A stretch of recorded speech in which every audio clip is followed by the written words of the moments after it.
পটুয়াখালী বিজ্ঞান ও প্রযুক্তি বিশ্ববিদ্যালয়, যেটি বাংলাদেশের দক্ষিণবঙ্গের খুবই জনপ্রিয় এবং স্বনামধন্য একটি বিশ্ববিদ্যালয়। আজকে এই বিষয় নিয়েই কিছু তথ্য আপনাদের সাথে শেয়ার করব। আশা করি সবাই ভালো আছেন। আপনারা অনেকেই হয়তো জানেন যে আমি পটুয়াখালী বিজ্ঞান ও প্রযুক্তি বিশ্ববিদ্যালয় থেকে পড়াশোনা করেছি। পটুয়াখালী বিজ্ঞান ও প্রযুক্তি বিশ্ববিদ্যালয়কে সংক্ষেপে আমরা বলি প্রবি। এটি বাংলাদেশের একটি সরকারি বিজ্ঞান ও প্রযুক্তি বিশ্ববিদ্যালয়। এটি বাংলাদেশের বরিশাল বিভাগের পটুয়াখালী জেলার দুমকি উপজেলাতে অবস্থিত। 2000 সালে কৃষি কলেজ থেকে এই বিশ্ববিদ্যালয়ে রূপান্তরিত করা হয়। তার প্রাক্তন নাম ছিল পটুয়াখালী কৃষি কলেজ। বর্তমানে এই বিশ্ববিদ্যালয়ে প্রায় 3700-রও বেশি শিক্ষার্থী পড়াশোনা করে এবং এটি কিন্তু পুরোপুরি আবাসিক। এজন্য শিক্ষার্থীদের নিজেদের আবাসন ব্যবস্থা নিয়ে একটুও চিন্তা করতে হয় না। এই বিশ্ববিদ্যালয়ে প্রতিটি অনুষদে যে শিক্ষা ব্যবস্থা রয়েছে তার পরিচালনা করা হয়ে থাকে ইংরেজি মাধ্যমে, মানে পুরোপুরি ইংলিশ ভার্সন। এবার চলুন পটুয়াখালী বিজ্ঞান ও প্রযুক্তি বিশ্ববিদ্যালয়ের ইতিহাস সম্পর্কে কিছু কথা বলি। পটুয়াখালীর প্রবেশ পথে পটুয়াখালী বরিশাল মহাসড়কের লেবুখালী নামক জায়গায় পটুয়াখালী বিজ্ঞান ও প্রযুক্তি বিশ্ববিদ্যালয়ের স্কয়ার থেকে 5 কিলোমিটার দুমকি উপজেলার দিকে গিয়েই কিন্তু এই বিশ্ববিদ্যালয়টি অবস্থিত। জেলা সদর থেকে প্রায় 15 কিলোমিটার উত্তরে এই বিশ্ববিদ্যালয়টি অবস্থিত।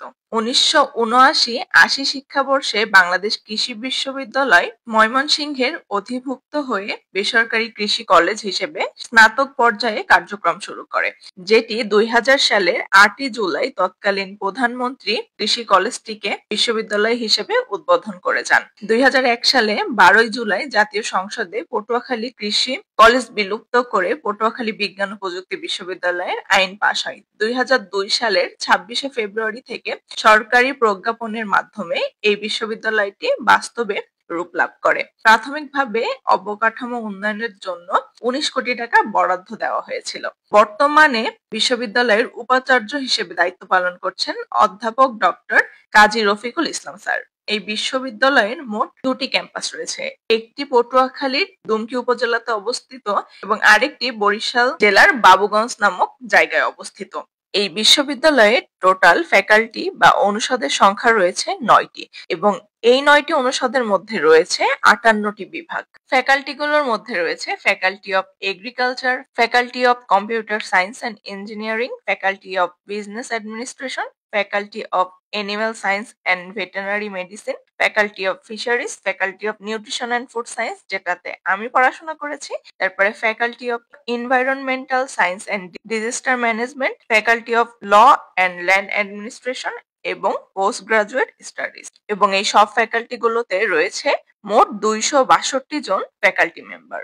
সকল শিক্ষার্থীদের জন্য যে হলের সুব্যবস্থা রয়েছে তাদের মধ্যে ছাত্রীদের হল রয়েছে কবি বেগম সুফিয়া কামাল হল, শেখ ফজিলাতুন্নেসা মুজিব হল। এই দুইটি রয়েছে মেইন ক্যাম্পাসে এবং বরিশাল ক্যাম্পাসেও মেয়েদের আরেকটি হল রয়েছে যেটির নাম শেখ ফজিলাতুন্নেসা মুজিব হল। এবং ছাত্রদের জন্য যে আবাসিক ব্যবস্থা রয়েছে তার মধ্যে রয়েছে শেরে বাংলা হল 1, শেরি বাংলা হল 2, এম কেরামত আলী হল, বঙ্গবন্ধু শেখ মুজিবুর রহমান হল এবং বরিশাল ক্যাম্পাসে রয়েছে বীরশ্রেষ্ঠ ক্যাপ্টেন মহিউদ্দিন জাহাঙ্গীর হল। আমি যে দেখেন এখন ভিডিওতে মেয়েদের হলগুলো একটু ভিতর থেকেও দেখানোর চেষ্টা করেছি, কারণ আমার তো ছেলেদের হলে ঢোকার পারমিশন নেই, সেজন্য মেয়েদের হল যতটুকু দেখাতে পেরেছি ততটুকু দেখানোর চেষ্টা করেছি। আর এখন যে হলটি দেখাচ্ছি কবি বেগম সুফিয়া কামাল হল, সেটাতে কিন্তু আমি ছিলাম বলতে পারেন দীর্ঘ 6 বছর। 6 বছর না, করোনার জন্য যদিও 1.5 বছর থাকা হয়নি, তারপরেও অনার্স কমপ্লিট করতে করতে কিন্তু প্রায় 6 বছর লেগে গিয়েছে। তো বলা যায় 6 বছর ধরে এই হলে ছিলাম আমি।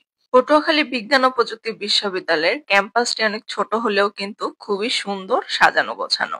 নিজের বিশ্ববিদ্যালয় বলে বলছি না, কেউ যদি বিশ্ববিদ্যালয়ে ঘুরতে আসেন তাহলেই বুঝবেন যে আমাদের বিশ্ববিদ্যালয়টা ঠিক কতটা সুন্দর। কি নেই আমাদের ক্যাম্পাসে, ছোট হলেও সবকিছু দিয়েই যেন পরিপূর্ণ।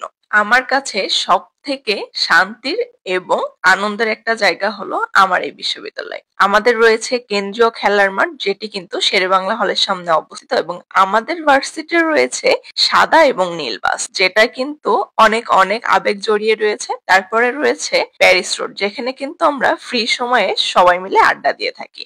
রয়েছে কেন্দ্রীয় লাইব্রেরি, হেলথ কেয়ার সেন্টার এবং নিজস্ব টিএসসি ভবন। নিজের বিশ্ববিদ্যালয় সম্পর্কে যতই বলতে যাব ততই কিন্তু কম পড়ে যাবে। চেষ্টা করেছি সংক্ষিপ্তের মধ্যে মোটামুটি সবকিছু জানানোর জন্য। তো আজকের ভিডিওটি কেমন লাগলো অবশ্যই জানাবেন। ভালো লাগলে ভিডিওটি শেয়ার করে দিবেন। ধন্যবাদ সবাইকে।